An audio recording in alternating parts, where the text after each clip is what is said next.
So, hello once again, this is your Highland Travelers, mga sir and ma'am. Whatever time po na nare-reach po kayo ng ating Facebook page na Highland Travelers, and sa mga bago pa po na nanonood dito sa ating Facebook page, baka naman sa makita mo itong napakagandang SM Baguio City, bigyan mo ako ng isang like and share mo na rin itong ating video, mga sir and ma'am.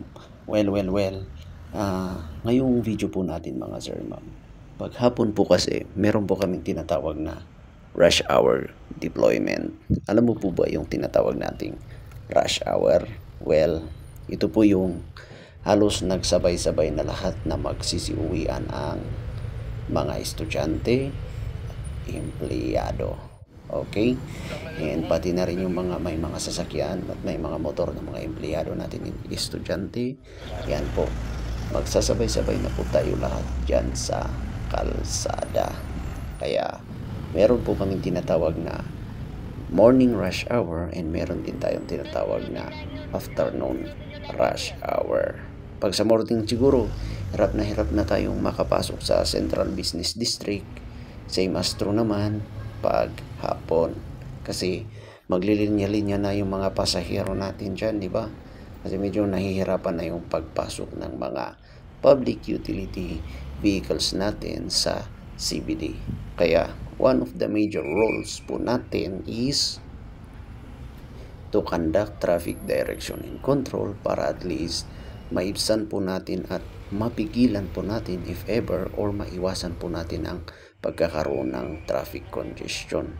Kaya may mga tropa po tayong naka-assign in every intersection, pedestrian po, para at least yan, i-manage po namin yung ating traffic. Hindi po kami traffic solution.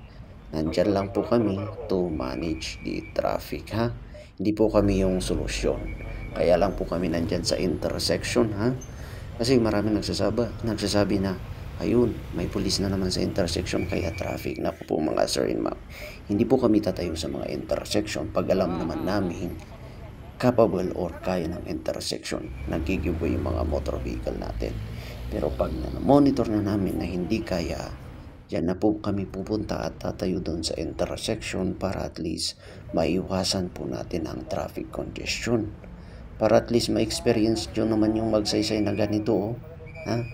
Yung parang COVID dati na walang kasakyan, okay?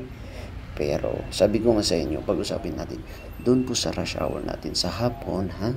Priority po namin palabasin yung mga motor vehicle para po yung mga papasok is konti na po yung motor vehicle natin dito sa Central Business District. Okay? Kaya paalala lang po natin sa mga motor vehicle and motorcycle natin dyan to always i-obey po natin yung ating traffic ordinance and yung mga tropa rin nating enforcer and traffic police officers na nandyan sa intersection para at least hindi po tayo magkaroon ng traffic congestion. So, maraming salamat po sa inyong pag-unawa and maraming salamat din sa pag-like and share dito sa ating video. This is your Highland Travelers.